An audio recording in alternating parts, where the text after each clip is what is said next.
Assalamualaikum warahmatullahi wabarakatuh. Innal hamdalillahi nahmaduhu wa nasta'inuhu wa nastaghfiruh wa na'udzu billahi min shururi anfusina min sayyiati a'malina may yahdihillahu fala mudilla lahu wa may yudlil fala hadiya lahu nashhadu an la ilaha illallah wahdahu la syarika lahu wa nashhadu anna sayyidana wa habibana Muhammadan abduhu wa rasuluhu la nabiyya ba'dah. Allahumma salli wa sallim wa barik ala sayyidina maulana Muhammad wa ala alihi wa ashabihi wa sallim tasliman katsiran katsira, amma ba'd. Fa'udzu billahi minasy syaithanir rajim. Bismillahirrahmanirrahim. Wa idza sa'alaka 'ibadi 'anni fa inni qarib ujibu da'watad da'i idza da'an falyastajibu li. Hadirin rahimakumullah, alhamdulillah kita sekali lagi bersyukur kepada Allah Subhanahu wa taala. Allah masih berikan kita kesempatan untuk memulai kembali aktivitas ibadah kita dan Allah memudahkan langkah kita untuk bisa salat subuh dengan berjamaah. Barang siapa yang mengerjakan sholat isya dengan berjamaah, maka dia seakan-akan mengerjakan qiyamul lail setengah malam, dan kemudian jika disusul dengan pagi harinya dengan sholat subuh berjamaah, maka seakan-akan seolah-olah dia melakukan qiyamul lail semalam suntuk. Maka bersyukurlah kita semua hadirin jika Allah masih terus memberikan kita kemudahan untuk beribadah kepadanya. Kita bisa melakukan hal-hal yang baik untuk kita, untuk dunia dan akhirat kita. Hadirin rahimakumullah, di antara sesuatu yang penting dalam ibadah kita, dan bahkan ini dikatakan sebagai motor, sebagai dalil petunjuk bahwa kita benar-benar hamba Allah, adalah kita meluangkan waktu, bahkan memperbanyak waktu kita untuk berdoa kepada Allah Subhanahu wa taala. Berikut ini adalah ayat dan juga hadis dan juga penjelasan dari Imam Ghazali rahimahullahu ta'ala tentang pentingnya kita sebagai orang yang beriman untuk banyak-banyak berdoa kepada Allah Subhanahu wa ta'ala. Terlebih lagi di waktu-waktu yang tepat, di kondisi-kondisi yang pas, dan di hari, di bulan, di minggu, di tahun yang dimana Rasul Shallallahu Alaihi Wasallam menjelaskan itu adalah waktu-waktu yang sangat penting untuk dipakai untuk doa, di mana terkadang sebagian kita tidak memperhatikan hal-hal tersebut. Nah, sekarang ini kita menjelang Ramadan, maka tidak bisa lepas daripada waktu dalam satu tahun, di mana Ramadan adalah bagian waktu Allah ingin kita banyak-banyak berdoa. Rasul mengajarkan itu. Maka ayo kita belajar tentang keutamaan berdoa supaya kita semangat dan panjang-panjang dalam doa kita, dan jangan lupa menggunakan adab-adab doa, karena segala sesuatu yang dikerjakan dengan adab maka nilainya akan lebih. Sehingga dalam pepatah Arab dikatakan man laisal adab kadubab, ya. Orang yang tidak beradab seperti lalat. Di bahasa Urdu ada bahasa be adab be nasib. Orang yang tidak adab, tidak punya akhlak, maka dia tidak akan ada bagian dunia dan akhiratnya. Pertama, Allah Subhanahu wa ta'ala mengatakan dalam ayatnya untuk menunjukkan betapa pentingnya kita berdoa, di mana tadi dalam muqaddimah dibacakan, A'udzubillahi minasyaitonir rajim. Wa idza sa'alaka ibadi anni fa inni qarib. Wahai Muhammad, ketika orang-orang bertanya kepadamu tentang aku, maka katakan fa inni qarib, bahwa aku dekat dengan mereka. Nah, pertama berarti Allah ingin mengajarkan kepada kita bahwa suatu keyakinan Allah dekat dengan diri kita. Allah dekat dengan diri kita, ini satu untuk supaya harapan kita kepada Allah Ta'ala besar. Saat kondisi apapun, terpuruk sepuruk apapun, maka kita yakin bahwa Allah dekat. Bukankah begitu kalau kita punya masalah, pasti kita datangnya kepada orang yang dekat dengan kita? Nggak mungkin datang kepada orang yang jauh, yang dekat, yang sangat mengerti kita. Maka tidak ada yang lebih dekat dengan diri kita melebihi Allah. Ujibu da'watad da'an, ujibu da'watad da'i idza da'an. Aku akan kabulkan doa doa mereka tatkala mereka berdoa kepadaku. Falyastajibuli, tapi syaratnya karena hal itulah berimanlah kalian kepadaku. Syaratnya kita perbaiki dulu iman kita, yakinkan dulu tauhid kita kepada Allah, bahwa Dia satu-satunya, Dialah satu-satunya. Semua tentang sifat-sifat Allah kita yakini dalam hati kita, dan kita doa dengan keyakinan kita, dengan tauhid kita. Allah katakan, aku kabulkan doanya. Dalam firman-Nya yang lain, Allah katakan, ud'u rabbakum tadarruan wa khufyah. Kalau di atas diperintahkan untuk kita berdoa kepada Allah dan yakin bahwa Allah dekat dan Allah pasti kabulkan, adabnya Allah sampaikan. Ketika kalian berdoa kepada Tuhan kalian, ud'u rabbakum, berdoalah kepada Tuhan dengan cara tadarruan wa khufyah, yakni penuh dengan kerendahan diri, jangan bawa sifat sombong, jangan bawa sifat congkak, tunjukkan kamu adalah hamba Allah yang tak berdaya.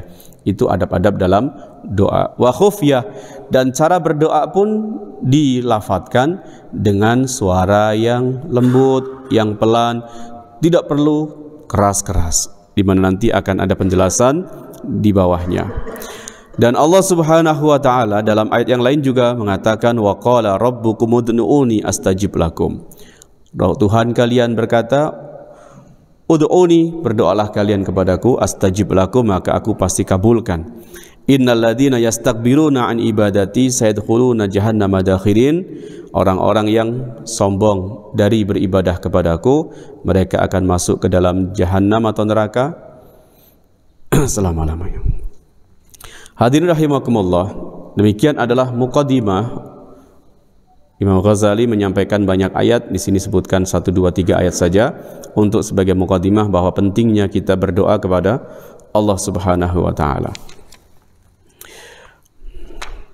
Di ayat yang lain sebagai adab, Allah taala katakan lagi, ayyamma tad'u falahul asmaul husna. Dengan nama apa saja yang kalian pakai dalam doa kalian, maka Allah punya nama-nama yang baik.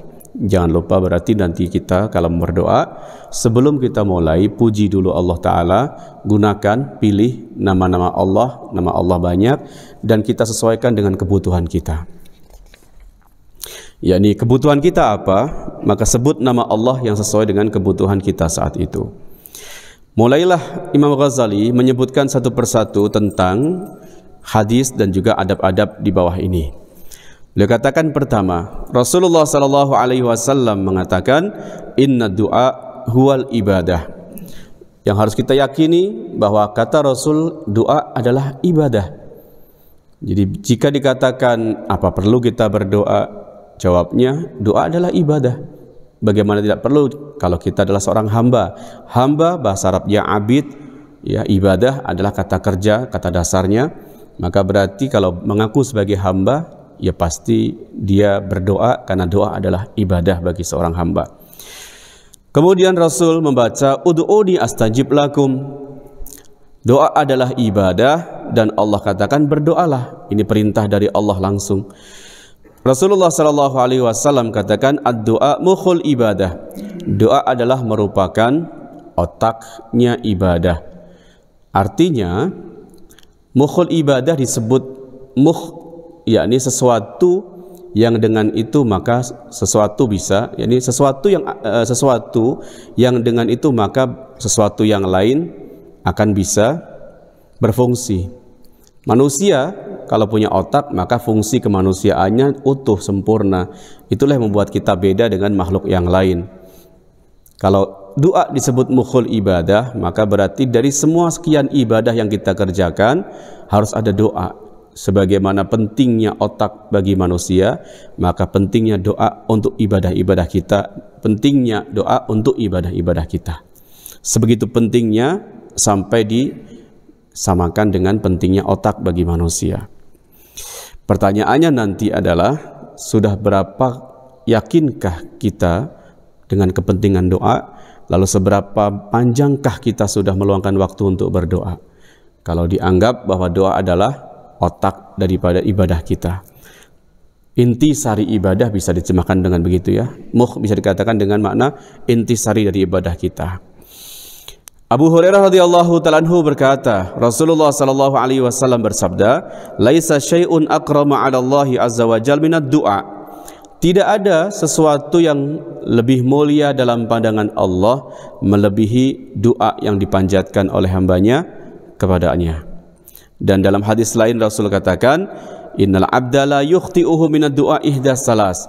Bahwa kita manusia hamba Allah ketika mau berdoa maka pasti akan mendapatkan satu di antara tiga pilihan. Tiap-tiap kita berdoa pasti ada yang kita dapatkan satu di antara tiga pilihan. Nggak mungkin lepas begitu saja. Semakin kita banyak berdoa berarti semakin banyak harapan tiga itu kita dapatkan seluruhnya.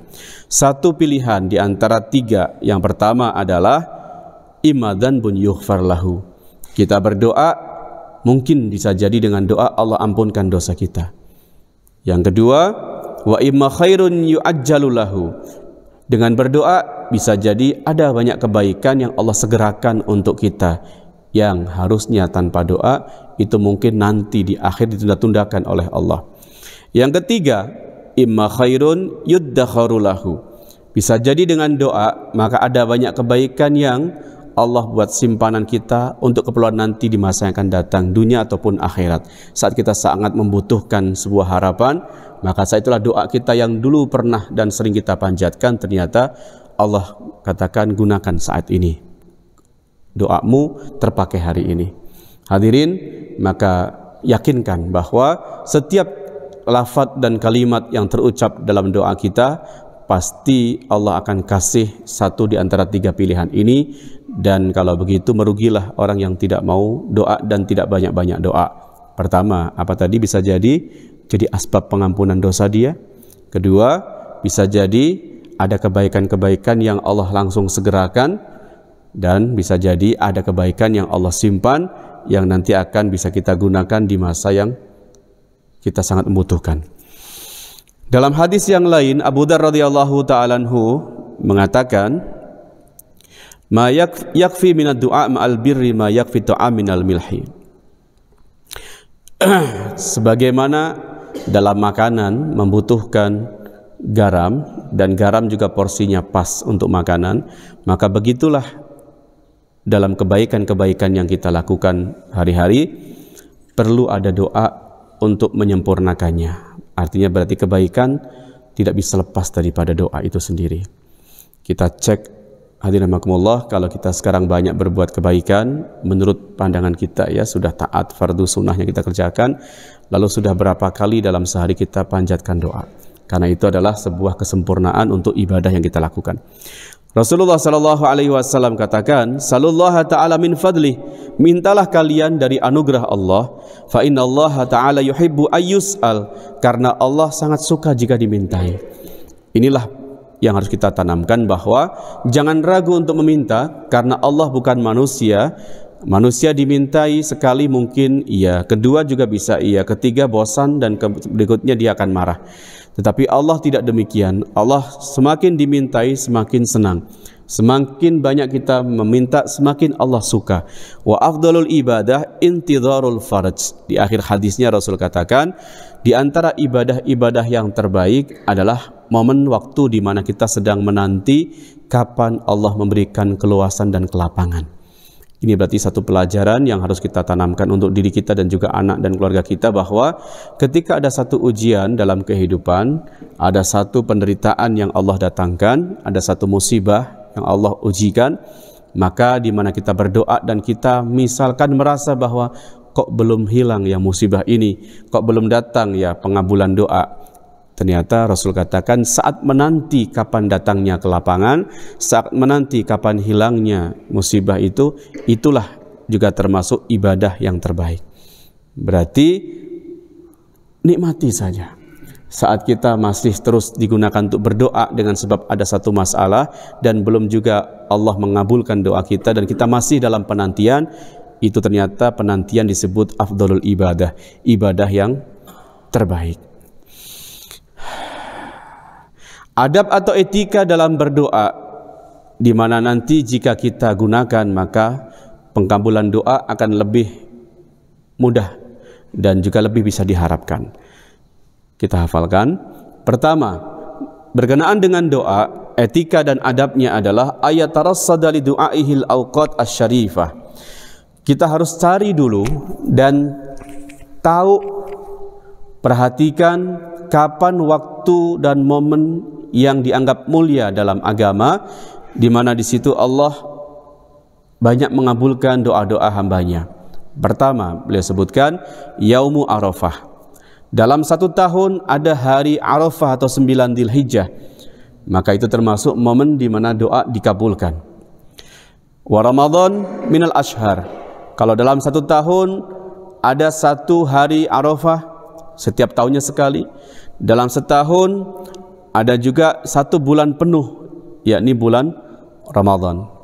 Nah, di sini hadirin, ulama kita mengajarkan ketika Rasul memberitahukan kepada kita bahwa ada kondisi waktu yang paling tepat untuk berdoa dan itu adalah bulan Ramadan, maka di antara hari Ramadan juga selain full 24 jam, ada pula tentunya waktu-waktu yang lebih mustajab lagi. Satu Ramadan adalah waktu sendiri. Yang kedua, dari bulan Ramadan itu ada hari waktu di mana Allah kabulkan doa kita lebih. Kapan itu? Saat waktu kita berbuka, di mana waktu kita sangat sibuk ngurusin makanan, jalan-jalan dengan alasan ngabuburit menunggu azan, tapi sebenarnya ternyata waktu itulah waktu di mana sangat makbul doa. Maka biasakan, tidak ada salahnya jika nanti di satu masjid kita mulai biasakan seperti ada di luar, di Makkah, di Madinah, di beberapa negara dan daerah, menjelang maghrib sudah digelar suprah, ya. Kemudian takjil sudah disiapkan, dan di situ diajarkan kepada masyarakat juga anak-anak bahwa ayo kita sibukkan dalam doa. Di situ kita semua berdoa. Waktu di mana disebut waktu yang sangat mulia. Berikutnya dalam satu minggu, satu pekan maksudnya, ada hari Jumat, di mana hari Jumat beda dengan hari yang lainnya untuk banyak berdoa kepada Allah. Wa waktu sahar min sa'atil lail, dari waktu malam setelah maghrib sampai dengan subuh, maka waktu sahur adalah termasuk waktu yang mulia, yang kalau kita berdoa maka lebih untuk dimustajab. Jam berapakah waktu sahur, pertanyaannya Bapak? Waktu sahur disebut sahur biasanya dalam bahasa Arab adalah kurang lebih 15 sampai 20 menit menjelang adzan. Itu waktu sahur. Wabil asharihum yastaghfirun, di waktu sahur mereka dahulu banyak beristighfar kepada Allah. Artinya berarti kita nanti di bulan Ramadan lebih-lebih lagi, setiap malam juga ada waktu sahur, tetapi waktu sahur yang dikehendaki adalah 15-20 menit sebelum adzan subuh. Berarti sebelumnya kita gunakan untuk sholat, menjelang azan beberapa menit kita luangkan untuk berdoa kepada Allah Ta'ala, berzikir atau beristighfar. Rasulullah sallallahu alaihi wasallam mengatakan, yanzilullahu ta'ala kulla lailatin ila sama'id dunya. Setiap malam Allah Subhanahu wa taala turun ke langit dunia. Bahasa-bahasa hadis semacam ini nanti kita hindari ikhtilaf perbedaan ulama, tetapi kita yakini saja bahwa Allah ada penentuan dari Allah waktu-waktu di mana itu dikabulkan, termasuk diantaranya hadis ini mengarah ke sana. Setiap malam Allah Subhanahu wa taala turun ke langit dunia hingga tersisa sepertiga malam akhir. Sepertiga malam akhir berarti waktunya akan lebih panjang daripada waktu sahur itu sendiri, ya. Di situ Allah Subhanahu wa taala berkata, "Man yad'uni fa astajib lahu." Adakah di antara kalian yang mau berdoa kepadaku lalu aku kabulkan doanya? Allah berikan tawaran. "Man yas'aluni fa u'tiyahu." Adakah orang di antara kalian yang meminta kepadaku lalu aku akan berikan? "Man yastaghfiruni fa aghfir lahu." Adakah di antara kalian yang mau beristighfar minta ampunan kepadaku lalu aku akan ampunkan? Hadirin rahimakumullah, saat di waktu malam kita tergerak, mungkin kita terasa akan kencing, atau ada nyamuk yang menggigit, atau apapun yang membuat kita terbangun di sepertiga malam akhir, maka yakinlah bahwa itu cara Allah untuk membangunkan kita, di mana kita biasanya kesal gitu ya, lagi enak-enak tidur dibangunkan sama nyamuk, lagi enak-enak tidur terasa mau kencing. Jangan kesal saat itu, karena kita yakini itu salah satu cara Allah untuk membangunkan kita. Maka kita sigap dan bersegera untuk memantapkan diri bangun, karena Allah sedang membimbing kita untuk sholat dan kemudian berdoa.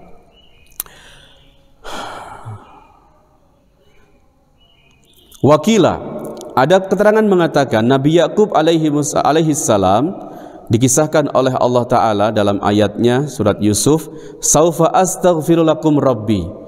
Kata Nabi Yakub kepada putra-putranya, aku akan memintakan ampunan kepada Allah untuk kalian anak-anakku semua. Maka dijelaskan kapan ini, maksudnya waktunya Nabi Yakub akan mendoakan untuk anak-anaknya. Maka dijelaskan maksudnya adalah dia akan berdoa nanti di waktu sahur, di waktu sepertiga malam dan yang terakhir. Fakila, ketika Nabi Yakub alaihissalam kemudian berdoa di waktu sahur untuk ampunan untuk anak-anaknya, Allah subhanahu wa ta'ala turunkan wahyu kepada Nabi Yakub alaihissalam, yang isi wahyunya adalah inni qad ghafartu lahum wa ja'altuhum anbiya. Berkat doamu ayahnya, sudah kuampunkan kesalahan dan dosa anak-anakmu. Kita tahu kisah panjang bagaimana Nabi Yusuf alaihissalam menderita dalam penderitaan yang begitu panjang sejak kecil sampai dengan menjadi raja. Itu semua kalau kita telusuri kisahnya ya karena sebab saudara-saudaranya. Nabi Yakub alaihissalam mengerti itu kesalahan putra-putranya, tapi berdoa kepada Allah agar Allah ampunkan, Allah kabulkan. Bukan hanya dimaafkan dosanya, Allah juga jadikan mereka sebagai manusia-manusia pilihan Allah. Yang kedua, ayat tanimal ahwal asyarifah. Kalau tadi yang pertama disampaikan kita harus memperhatikan kapan waktu dan momen penting untuk berdoa, kita sudah hafal tadi semuanya. Yang kedua adalah kita harus menjadikan satu kondisi yang dianggap mulia untuk berdoa sebagai ghanimah. Ghanimah berarti harta rampasan, yakni sesuatu yang sangat mulia dan harus kita kejar. Abu Hurairah radhiyallahu ta'ala berkata, sesungguhnya pintu-pintu langit akan dibuka ketika barisan-barisan tentara muslim sedang berhadapan di jalan Allah dengan barisan-barisan musuhnya.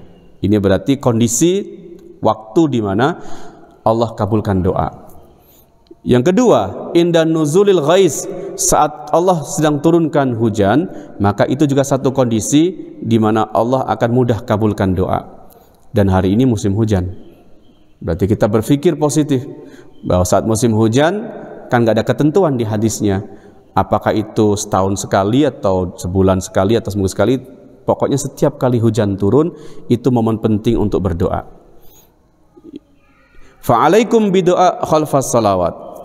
Wa qala Mujahid rahimahullah, inna salat ju'ilat fi khairi sa'at. Ketiga, kondisi atau waktu yang penting lagi adalah dalam satu hadis Imam Mujahid mengatakan, sesungguhnya salat itu dibuat oleh Allah Ta'ala memang di waktu yang sangat tepat untuk berdoa. Karena waktu salat adalah waktu yang terbaik dari 24 jam. Dan Allah sudah letakkan di waktu-waktu yang terbaik. Fa'alaikum bidu'a, maka banyak-banyaklah kalian berdoa di waktu salat.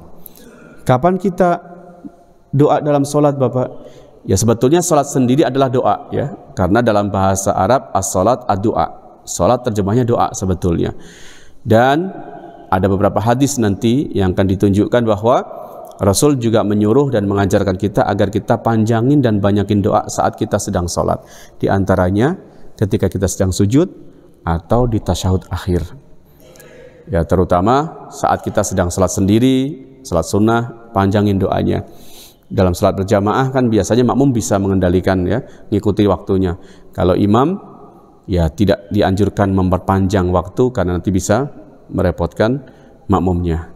Kalau qiraah bacaan subuh terutama panjang itu ada contoh-contohnya. Tapi kalau doa dianjurkan, tapi tidak dianjurkan begitu panjang jika dirasa nanti jamaah bermasalah. Tapi dalam salat-salat sendiri, qobliyah, ba'diyah dan yang lainnya, panjangin doanya. Karena dalam solat ada waktu mustajab. Rasulullah Shallallahu Alaihi Wasallam juga berkata, as-shaim la turaddu da'watuhu. Orang yang sedang puasa tidak ditolak doanya. Ramadan adalah waktu sendiri untuk kabul doa, dikabulkan doa. Orang yang berpuasa juga adalah kondisi sendiri di mana dia dikabulkan doa. Berarti di bulan Ramadan orang sedang berpuasa, atau di bulan selain Ramadan orang sedang berpuasa, itu juga waktu dikabulkan doa. Wabil haqiqati yarji'u syaraful awqat ila syarafil halat. Sebenarnya, kata Imam Ghazali, kemuliaan waktu yang karenanya kalau kita berdoa di waktu itu Allah kabulkan doa, itu sebetulnya kembali kepada kondisinya. Berarti kemuliaan waktu itu sebetulnya adalah karena satu kondisinya. Misalkan waktu sahur dikatakan waktu untuk dikabulkan berdoa. Mengapa? Karena kondisinya saat waktu sahur hati kita sedang bersih-bersihnya. Bangun tidur, ambil air wudhu, sholat tahajud di waktu malam, itu hati lagi bersih biasanya. Beda dengan waktu siang, banyak urusan, banyak kesibukan, banyak yang mengganggu. Tapi waktu sahur, kondisi di mana hati kita bersih, kondisi hati kita sedang tenang, kosong dari segala hal-hal yang ada di pikiran. Maka itulah waktu itu menjadi waktu mulia. Hari Arafah, kenapa hari Arafah disebut waktu yang mulia? Sehingga waktu mustajab di hari Arafah kembali kepada kondisi. Karena di hari Arafah tanggal 9 Dzulhijjah, begitu banyak jamaah haji dari seluruh dunia berkumpul di satu tempat yang sama, dengan niat yang sama, doa di waktu yang sama. Maka kondisi itulah yang menyebabkan waktu Arafah menjadi waktu yang mulia. Fahada ahadu asbabi syarafil awqat siwa ma fiha min asrar la yatlu'ul bashar 'alaiha. Inilah satu dua penjelasan mengapa waktu menjadi mulia. Alasannya karena kondisinya, tetapi sebetulnya kenapa misalkan di waktu ini doa dikabulkan, di waktu ini doa dikabulkan, ada banyak rahasia yang memang Allah rahasiakan yang tidak bisa dilihat oleh manusia, tetapi dijelaskan oleh syariat yang perlu kita hafalkan dan kita yakini. Wahalatu sujud aidan ajdaru bil ijabah. Dari semua kondisi juga dikatakan kondisi saat kita sedang bersujud, itu pun kondisi sangat tepat untuk banyak berdoa. Hadirin rahimakumullah, sekali lagi berarti saat kita sedang banyak masalah, kita punya banyak keperluan, walaupun sebetulnya hari-hari ya, tapi memang ada masa-masa di mana kita sangat membutuhkan sesuatu, maka carilah dengan bersujud. Kita sholat hajat berarti doanya setelah sholat juga bisa, tapi saat kita sujud juga bisa. Dalam fikih biasanya ulama menjelaskan doa apa yang harus kita baca saat kita sedang sholat begitu, saat sedang sujud. Silahkan doa apa saja boleh, cari yang maksur yang dari Rasul Sallallahu Alaihi Wasallam. Hafalkan doa-doa itu yang dari Nabi Alaihi Wasallam. Boleh tidakkah kita buat doa sendiri? Kenapa berpikir bikin doa sendiri? Kalau contoh sudah banyak dan dicontoh hadis yang menunjukkan doa-doa Rasul sudah memenuhi kebutuhan kita sebetulnya. Kalau kita mempelajari doa-doa ya, maka berarti tinggal buka aja sekarang, banyak di Google juga ada, di buku-buku doa juga ada, mulai hafalkan satu persatu doa itu. Susah menghafal? Mudah. Kalau gitu pegang bukunya, baca doa itu setiap hari habis sholat dan kapanpun, nanti akan hafal dengan sendirinya. Kalau mau bikin doa sendiri boleh, sebetulnya boleh saja dalam sholat pun, tetapi dengan bahasa Arab akhirnya. Ulama sepakat tidak bisa digunakan doa sendiri yang tidak maksud dari Rasulullah dengan bahasa selain Arab. Kalau dalam sholat maksudnya harus pakai bahasa Arab akhirnya.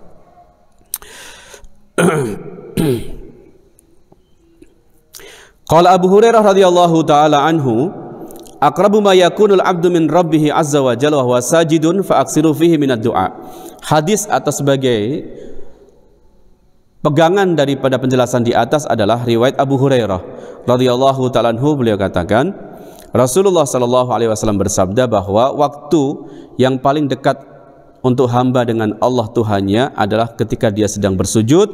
Fa'aksiru, maka perbanyaklah kalian fihi minad doa, ketika bersujud untuk berdoa kepada Allah.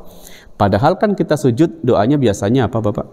Subhana rabbiyal a'la, atau tambah wa bihamdi sesuai dengan hadisnya dan sesuai dengan ulama yang diikuti kita. Subhana rabbiyal a'la atau tambah bihamdi. Udah kan itu. Oh ternyata dipersilahkan, dan hadisnya mengatakan fa'aksiru fihi doa, banyakin doanya dalam sujudmu, karena itu waktu momen paling kamu dekat dengan Allah Ta'ala melebihi waktu yang lain. Nah pertanyaan kan tadi doa apa? Maka berarti kita harus menghafal doa-doa maksur dan ucapkan dalam doa. Doa hajat juga ada kan Bapak ya, yang selalu kita baca dalam salat hajat kita. Itu berarti kalau kita ngelihat maknanya doa salat hajat itu udah penuh semua itu ya. Apa yang kita harapkan sudah ada semua di situ.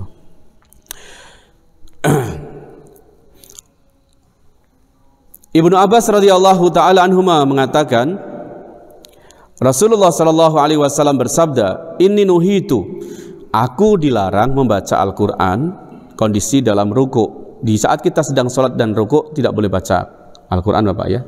Perintahnya tidak ada Al-Qur'an dibaca sedang ruku'. Au sajidan, atau ketika bersujud, itu pun bukan momen untuk baca Quran.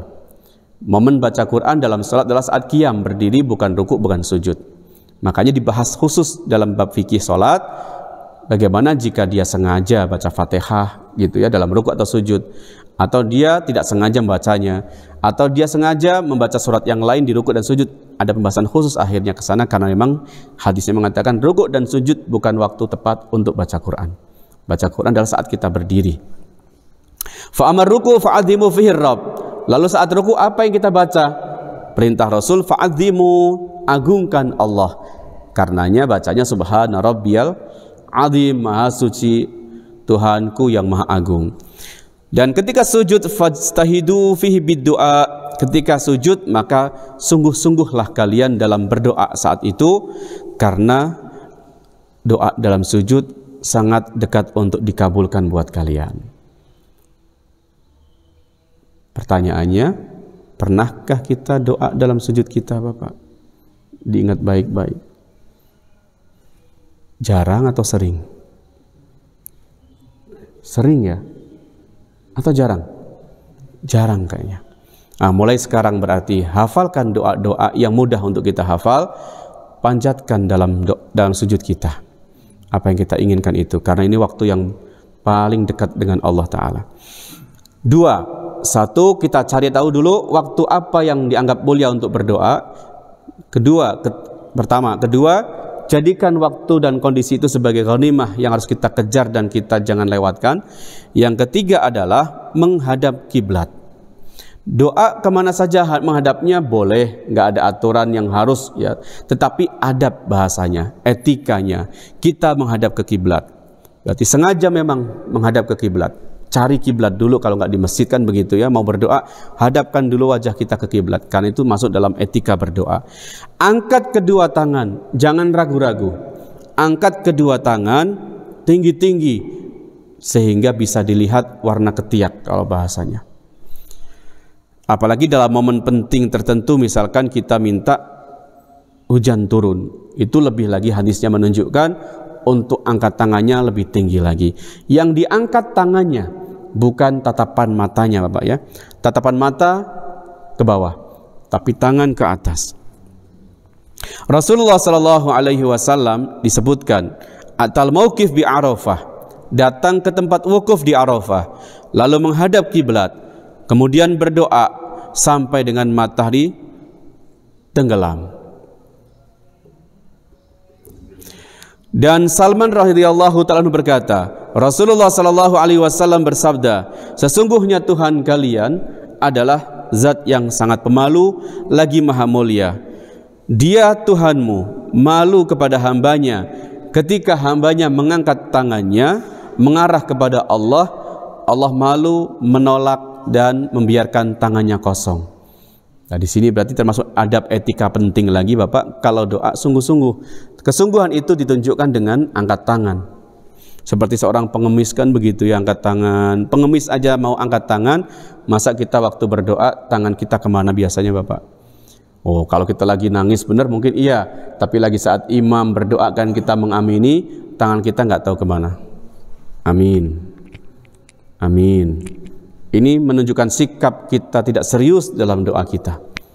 Maka sejak kecil, dulu teringat ketika masih belasan tahun ya, masih umur 11-12 gitu di pesantren, namanya juga anak-anak, lagi sholat isaf di pesantren di belakang. Sebelah saya kebetulan Ustadz lurahnya pesantren. Maksudnya saya ceritakan, saya masih ingat dari hari itu sampai sekarang. Ketika imamnya berdoa, nah, namanya juga anak kecil, amin. Amin, disenggol. Mungkin dia mengucapkan kata-kata itu tidak begitu serius sebetulnya ya, karena anak kecil ditowelnya. Kalau doa tangannya diangkat, bukan gitu, ngerungkel.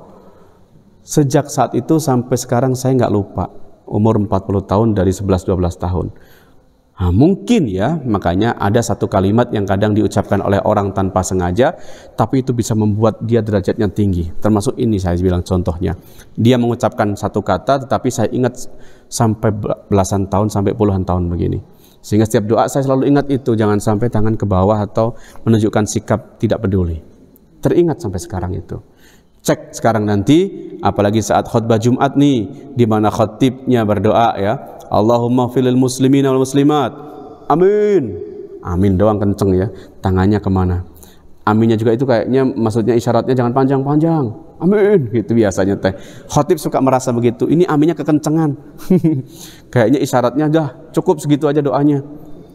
Kita merasanya gitu baper ya. Khatibnya baper. Bahasa hadisnya Allah malu kalau kita menengadahkan tangan lalu dibiarkan kosong begitu saja. Berarti yakin Bapak, angkat tangan, habis selesai angkat tangan berarti Allah pasti memberikan sesuatu yang, bahasa kasarnya gitu ya, Allah naruh sesuatu. Jadi Allah pasti kabulkan. Sayyidina Anas radhiyallahu ta'ala katakan, kana yarfa'u yadayhi hatta yura biyadu ibtaihi.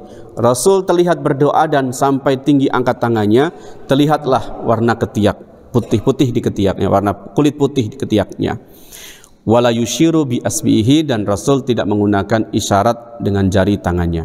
Doanya berarti tidak pakai isyarat. Di hadis ini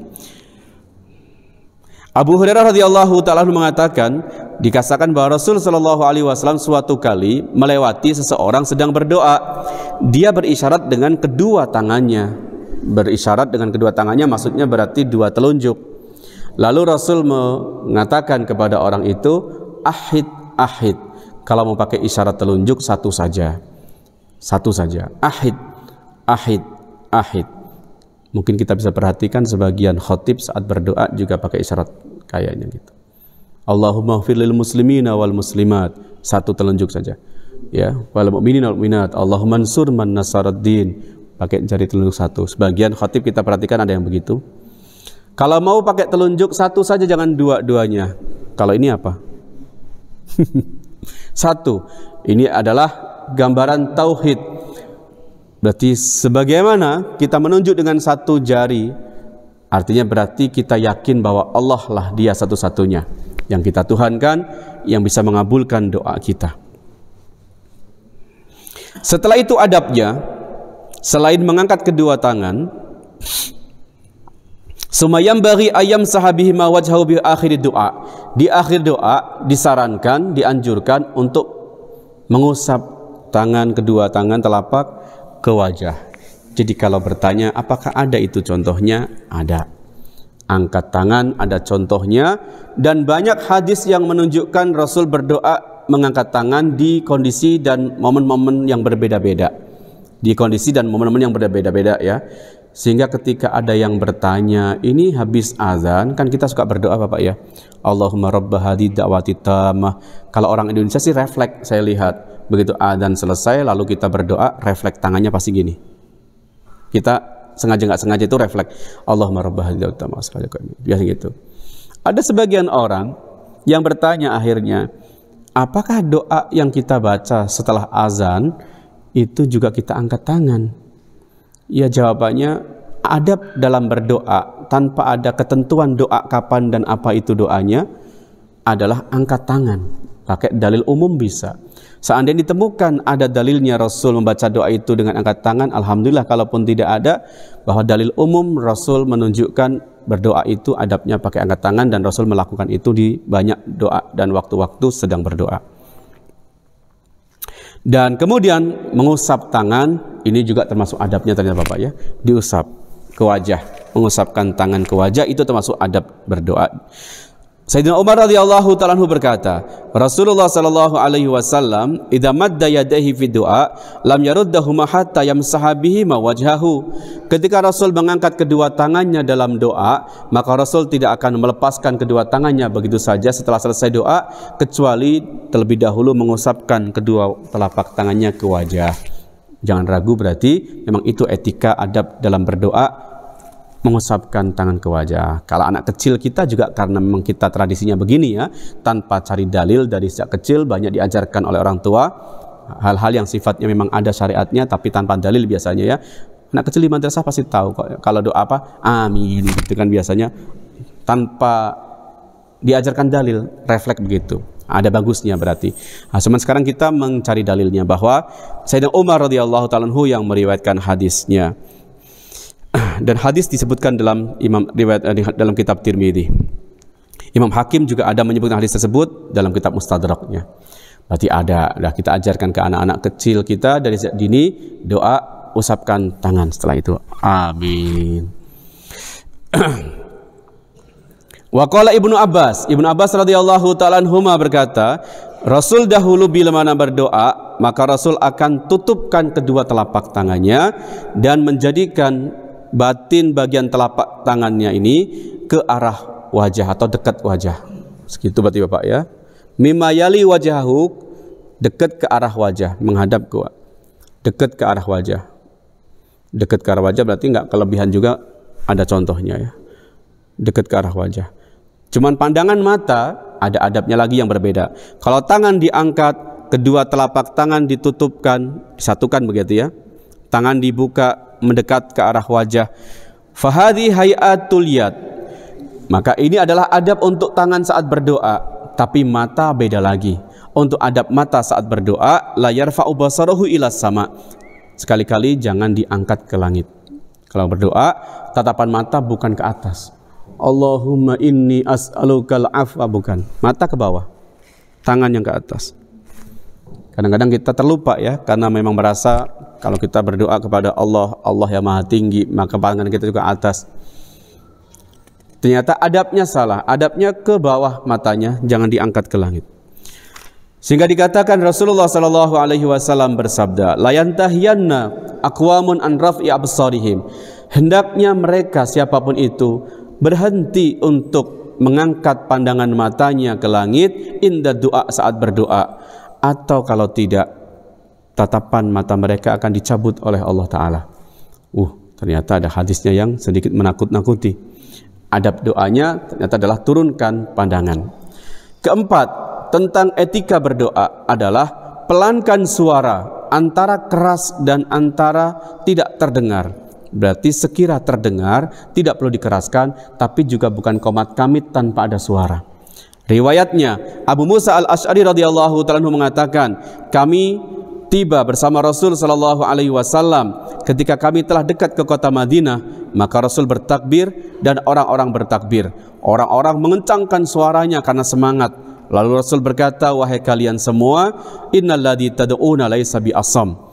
Taulah kalian bahwa zat yang kalian sedang berdoa sekarang ini bukanlah zat yang tuli, wala ghaib, dan juga bukan zat yang tidak ada. Sesungguhnya zat yang kalian berdoa kepadanya ada dekat dengan kalian. Di ayatnya dikatakan, la tajhar bis salatika wala tukhafid biha. Jangan kencangkan, jangan pula pelankan terlalu. Berarti kita ambil porsi suara sedang. Perhatikan lagi Bapak, ini adab. Berarti apakah kita doanya sudah begitu biasanya, atau lebih cenderung tidak kedengaran suaranya? Diingat-ingat baik-baik. Kalau sekarang kita biasanya tanpa suara, suarakan Allahumma inna nas'alukal afwa. Paling tidak kan kita dengar tuh ya, untuk kita sendiri. Jangan kencang banget, jangan sampai tidak terdengar juga. Kemudian berikutnya adabnya adalah Allah yatakallaf as-saja. Tidak perlu dipaksa-paksakan dengan kalimat-kalimat yang bersaja. Tidak perlu dibuat-buat. Yang dimaksud jangan takalluf, maksudnya ya, jangan dibuat-buat, dipaksa-paksakan, diperindah-perindah begitu. Takalluf berlebihan. Karena saat berdoa ini saat waktu kita menunjukkan kerendahan diri. Yang lebih kita tonjolkan adalah justru tadoruknya ya, kerendahan diri kita, ketidakmampuan kita. Jangan tunjukkan malah dengan bahasa-bahasa yang berlebihan, dirangkai-rangkai dengan yang begitu indah. Walaupun sebetulnya tidak disalahkan, karena banyak doa Rasul yang diajarkan oleh Rasul kepada kita, ternyata susunannya juga bagus-bagus ya. Termasuknya nih, misalkan ada satu doa Rasul yang susunannya bagus. Saya sih perhatikan doa Rasul kebanyakan memang bagus-bagus karena bersajak ya. Tapi bukan takaluf, maksudnya bukan dibuat-buat sengaja untuk diperindah gitu, tidak. Mengalir. Tapi karena bahasa Arab memang bagus susunannya, maka terlihat seperti disajakkan begitu. Kalau kita kan pantun biasanya ya. Termasuk doanya, Rasulullah sallallahu alaihi wasallam mengatakan, as'alukal amna yaumal wa'id. Ada kata wa'id di bagangnya. Wal jannata yaumal khulud ma'al muqarrabina syuhud war ruk'is sujud al mufina bil uhud innaka rahim wadud innaka rahimu wadud innaka taf'alu ma turid. Karena bahasa Arab memang kalimat yang mudah dibikin sajak di bagian akhirnya, maka tanpa takaluf, tanpa mengada-ngada, mengalir gitu saja. Dan ini ada contoh-contohnya. Kemudian yang keenam kita akan selesaikan, tadarru' wal khusyu'. Adab doa adalah tadarru'. Tadarru' berarti artinya kita tunjukkan bahwa kita memang di hadapan Allah tidak ada apa-apanya, ajiz, tadarru', rendah diri. Innahum kanu yusari'una fil khairat wa yad'unana raghaba wa rahaba.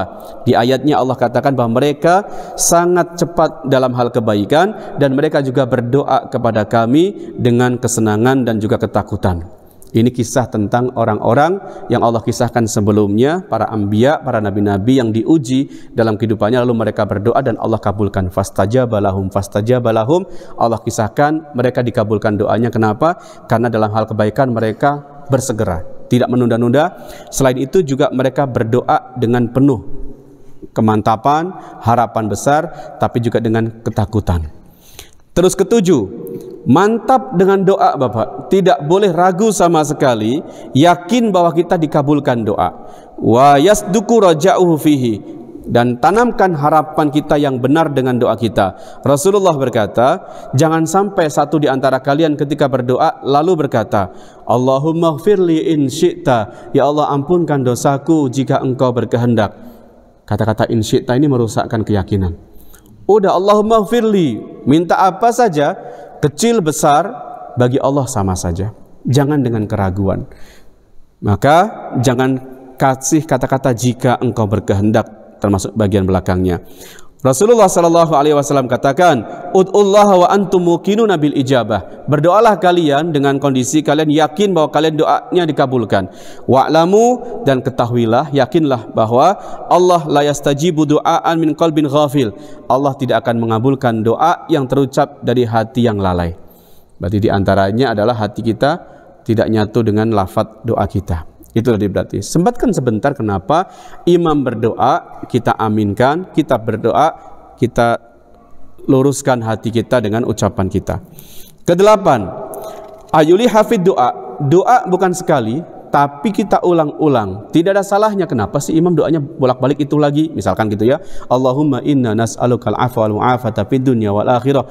Diulang lagi 2 kali, diulang 3 kali. Memang begitu adabnya. Kalimat yang kita doakan dianjurkan untuk dibaca diulang-ulang. Berikutnya, kesembilan, ayaftatiha doa bidzikrillah. Ini kadang-kadang kita kelupaan. Kalau kita mau berdoa, maka bukalah dengan menyebut nama Allah. Fala yabda'u bisu'al. Qala fala yabda'u bisu'al. Maka jangan tiba-tiba mulai langsung minta. Tiba-tiba nih, Allahumma inni, tiba-tiba ya Allah aku meminta kepadamu. Jangan tiba-tiba langsung meminta. Sebelum meminta, adabnya adalah mulai dulu dengan sebutan nama-nama Allah Subhanahu wa taala.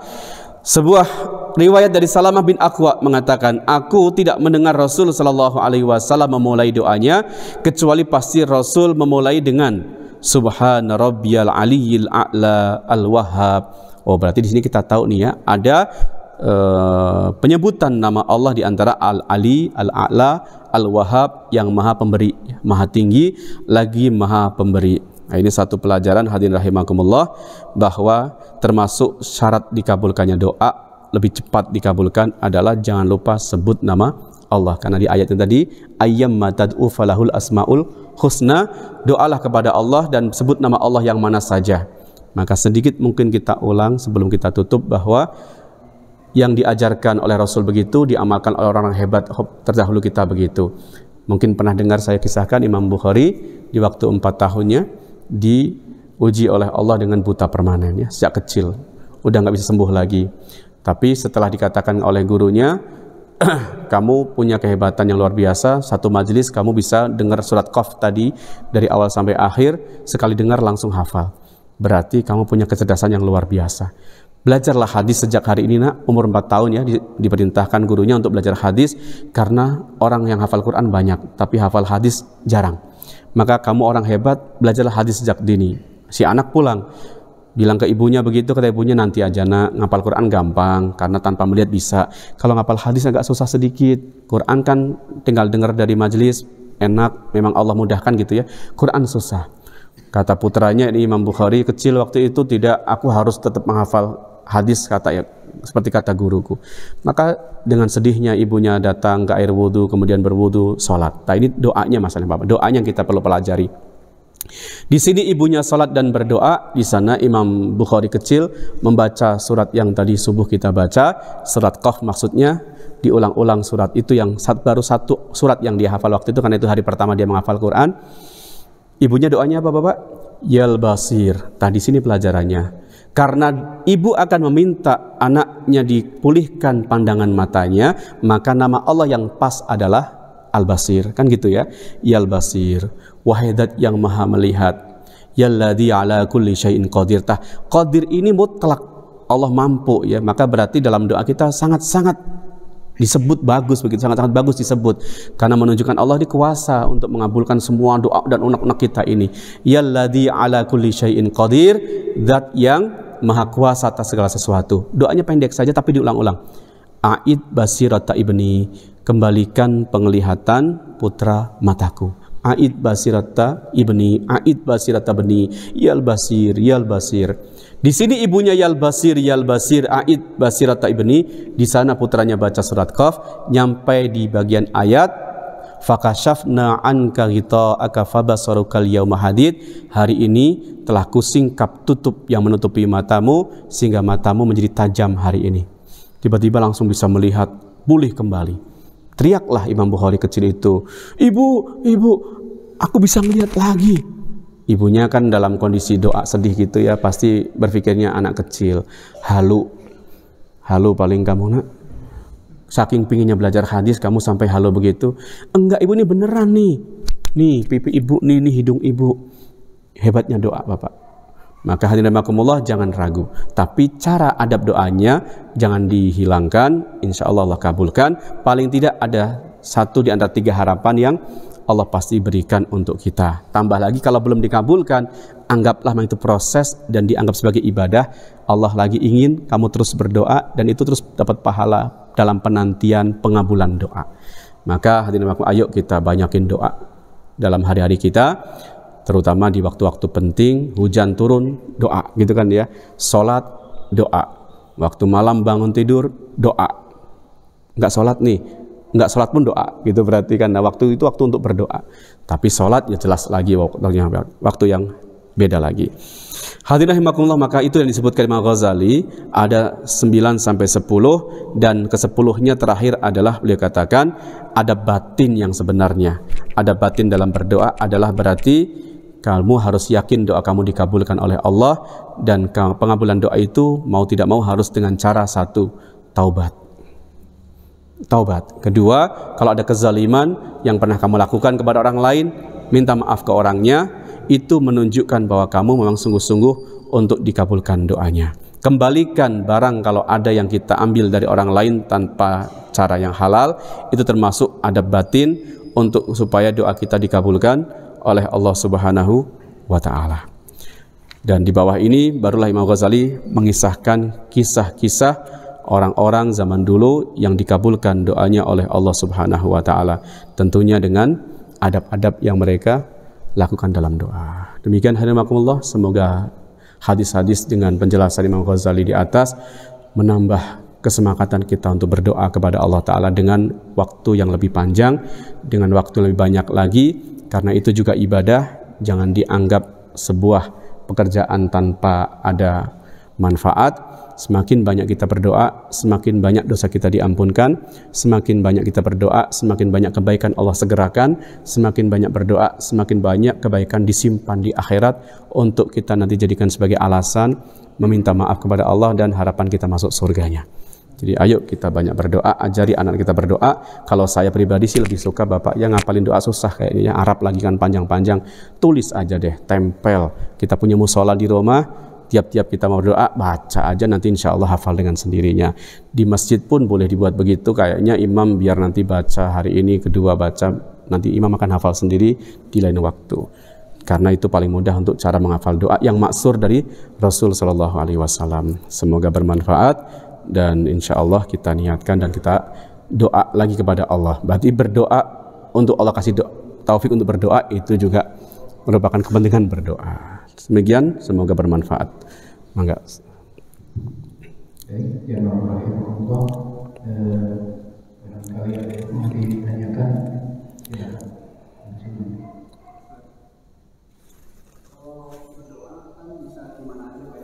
Bangga.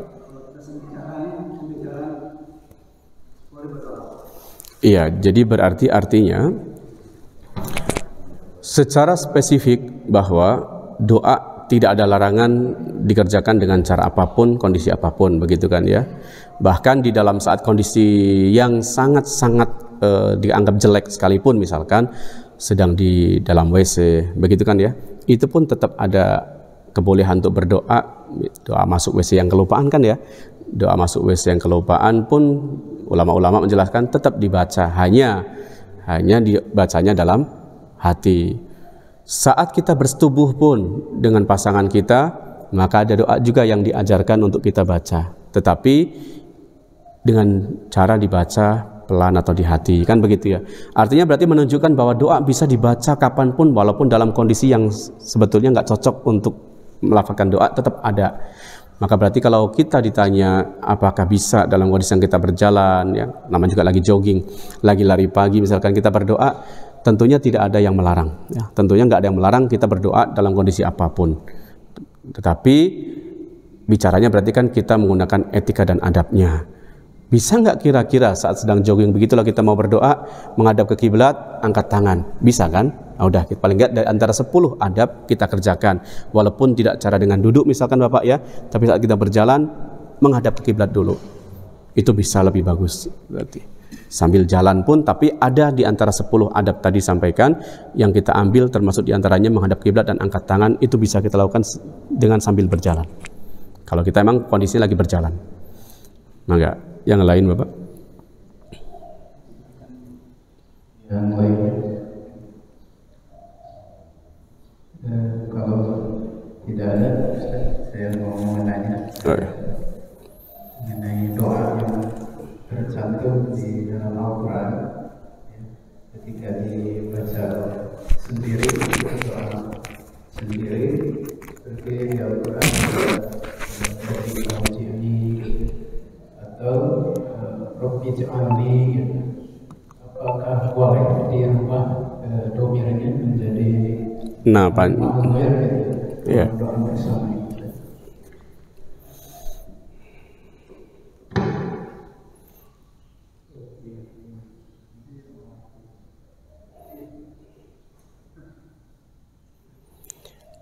Ada beberapa doa yang Rasul ketika membaca dan diriwayatkan oleh para sahabat menggunakan dhamir mutakalim. Rasul mengajarkan ya.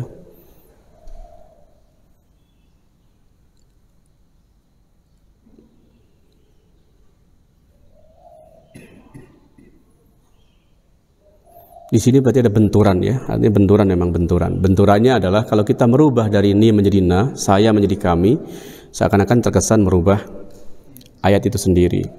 Tapi kalau tidak kita rubah, maka disebutnya seorang imam yang pelit dalam doanya, karena dia doa untuk pribadinya.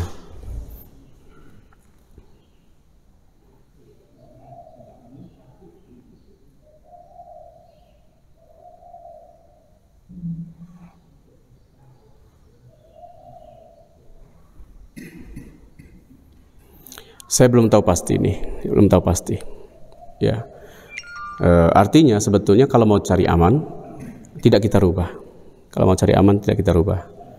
Kalau mau cari aman, tetapi seandainya dirubah pun berarti bukan berarti kemudian kita merubah ayat ya, tetapi sudah menjadikan itu adalah bagian doa yang bukan maksud kita membaca ayat, tapi membaca doa gitu. Berarti kalau mau dirubah pun. Tapi sebentar saya akan cari dulu dalilnya dari para alim ulama perbedaan mengenai hal ini. Kalau ada dalil-dalilnya yang diajarkan. Jadi PR Bapak ya, PR saja. Takut salah nanti. Insyaallah. Saya PR-kan insyaallah. Saya cari. Ya, termasuk adabnya begitu Bapak. Tadi sempat jadinya kesini arahnya. Bagi kita yang jadi imam dan kita akan berdoa tentunya karena kita jadi imam. Sedangkan Rasul Shallallahu Alaihi Wasallam di beberapa momen memang mengajarkan doa dalam bentuk dhamir atau kata ganti orang tunggal pertama. Itu kadang-kadang karena kita baca hafalan doanya begitu cara Rasul mengajarkannya, maka itu pula yang kita baca saat kita jadi imam dalam berdoa ya. Tapi ternyata akhirnya ini termasuk bagian dari contoh imam yang doa pelit ya, karena dia sendiri untuk dirinya, yang lain aminkan untuk dia. Maka di situ kita rubah akhirnya dari dhamir kata ganti orang tunggal, orang pertama menjadi kata ganti kata jamak ya. Itu adabnya begitu memang. Tapi di ayat saya belum berani mengatakan apa yang tepatnya. Insya Allah di-PR-kan. Jazakallah. Enggak.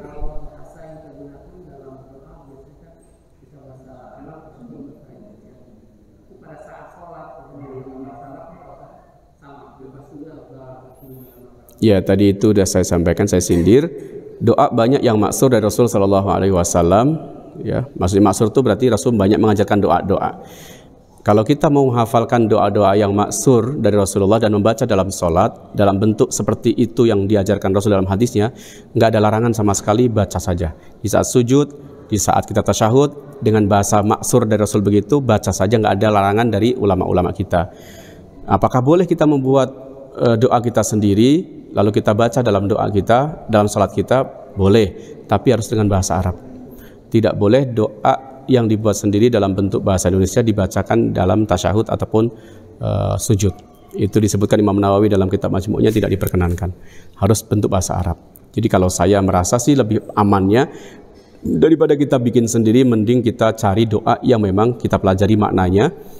Itu dirasa memang sesuai dengan keinginan doa kita, hafalkan saja doa itu. Insya Allah sudah banyak dalam hadisnya doa-doa lengkap untuk keperluan dunia dan akhirat kita. Jangan pakai bahasa Indonesia dalam sholat. Kalau di luar sholat bebas apa ya? Di luar sholat bebas. Enggak. Kalau kita sedang mengikuti doa, contohnya misalkan saat sholat Jumat. Iya. Adabnya itu apakah kita mendengarkan dan mengaminkan, atau apabila kita hafal, atau sebaiknya kita hafal itu juga mengikuti. Melafatkan.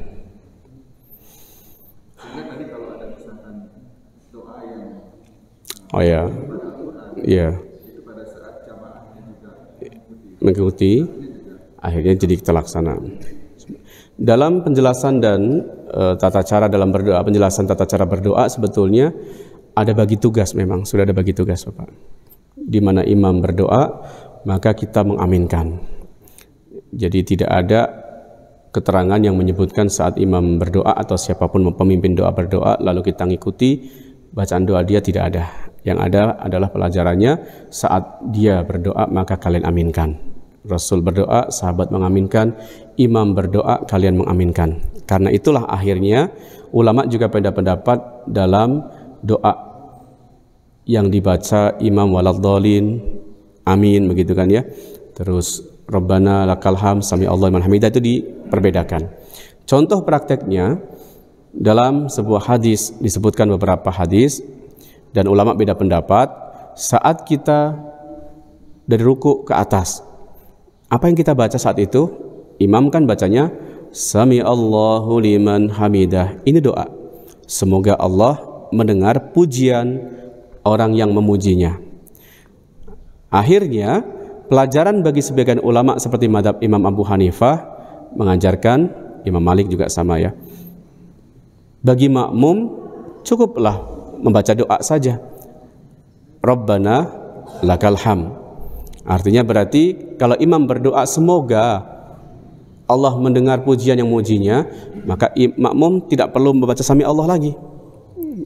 Itu udah didoain sama imam, kita cukup, oh imam mendoakan kita nih, ayo kita puji Allah, Rabbana lakal hamd, ya Allah segala puji bagimu. Itu akhirnya sebagian ulama dengan alasan tadi, karena imam bertugas membacakan doa, kamu langsung Rabbana lakal hamd. Dan ketika imam waladhdallin, kamu baca faqulu amin. Kamu amin saja. Begitu sebagian jadi alasan gitu. Meskipun dalam mazhab Syafi'i dalam penjelasannya memanglah dalam penjelasan doa di mana satu berdoa yang lain mengaminkan, tetapi dalam kondisi ruku seperti ini ada beberapa hadis yang menjadi pijakan mazhab Imam Syafi'i, makmum pun tetap baca Sami Allah. Karena berarti tidak ada larangan seandainya imam baca Sami Allah, kamu juga baca Sami Allah. Kamu baca Rabbana karena imam membaca Sami Allah tadi, imam pun baca Rabbana karena kamu baca Sami Allah. Tidak ada larangan.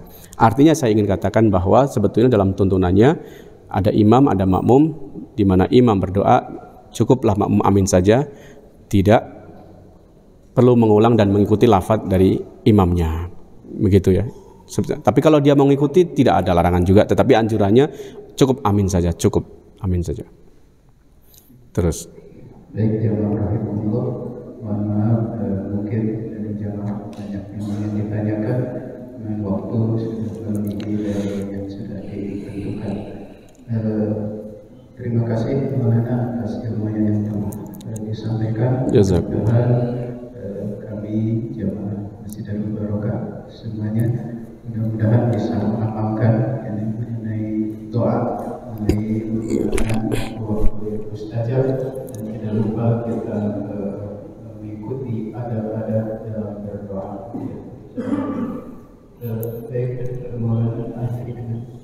Iya, kita tutup dengan doa.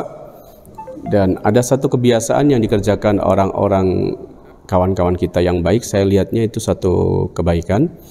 Ketika dalam doa biasa kita menyebutkan kalimat-kalimat yang sifatnya bukan doa, seperti sebuah pengakuan ya. Pengakuan contohnya misalkan inni dzalamtu nafsi dzulman katsiran gitu ya. Rabbana dzalamna anfusana. Ini kan sebuah pengakuan sebetulnya, ya Allah, kami zalim kepada diri kami sendiri. Ini di beberapa tempat orang-orang ketika mendengar imamnya membaca kalimat-kalimat pengakuan semacam ini, dia tidak, makmum tidak baca amin. Dan ini tidak ada di Indonesia. Ya, kita kan tidak tahu makna kadang ya. Jadi imam baca apapun amin. Orang Arab ngomong Arab pun diaminkan akhirnya gitu ya.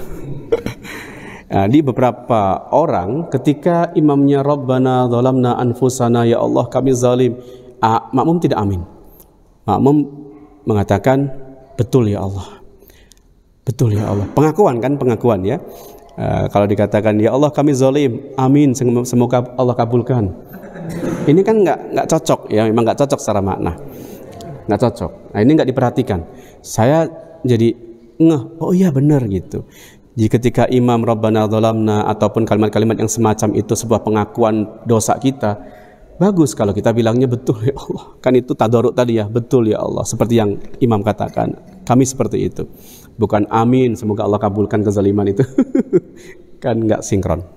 Ya baik, jadi itu satu hal saja, tetapi memang dasarnya dari mana? Nah itu yang perlu dicari dasarnya. Tetapi ternyata kalau lihat dari sisi makna kok klop ya, sinkron banget gitu. Kalau kita bilang betul ya Allah, betul ya Allah.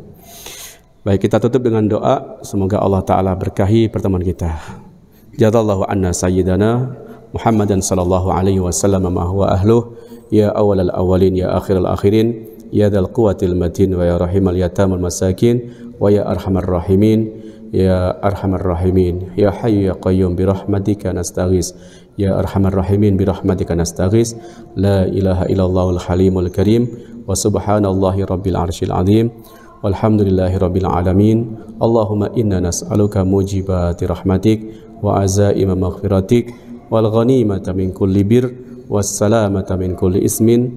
Allahumma la tada' lana dhanban illa ghafartah wa la hamman illa farajtah wa la daynan illa qadaitah wa la kurbatan illa nafastah wa la maradan illa syafaitah wa la hajatan hiya laka ridan min hawaiji dunya wal akhirah illa qadaitaha ya arhamar rahimin, illa qadaitaha ya arhamar rahimin, illa qadaitaha ya arhamar rahimin. Rabbana la tuzigh qulubana ba'da idh hadaitana wa hab lana min ladunka rahmah innaka antal wahhab. Rabbana atina fid dunya hasanah wa fil akhirati hasanah wa qina adzabannar.